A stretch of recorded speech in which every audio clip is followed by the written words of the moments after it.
Women Advocate Research and Documentation Center, WADC, and other women civil society organizations have identified cases against acts of violence against women in Nigeria. The group had a one-day sensitization on harvesting meeting with coalitions, network of women's rights groups, as well as civil society working on ending violence against women and girls, said physical violence, emotional and psychological violence, socio-economic violence, and violence against non-combatant women in conflict situations should be addressed.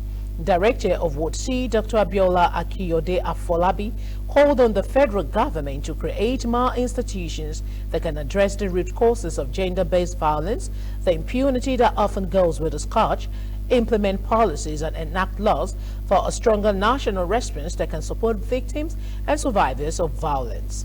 Akiyode and other speakers maintained that such attacks are particularly dangerous because they not only have a serious impact on the well-being of the victims.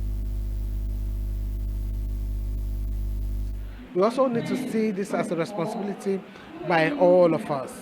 We have children who are boys, we have brothers, we have husbands, so we should also see it as a clarion call, to make sure that, we train them to respect themselves, respect women, respect girls, not to violate men or women or anyone. That violation is something that is not acceptable under any balance, and that we can all help the young girl to get there if we give her the kind of hope, the kind of support, and not the kind of violation that we see. The men that might treat their wife, abandon their children, and all sorts, we've been able to empower them, lecture them, put them aright, so that if a woman is if you are dependable, you won't put all the problem on your husband. You'll be able to do some things, because we realize that most of these violence, especially domestic violence, is because of poverty.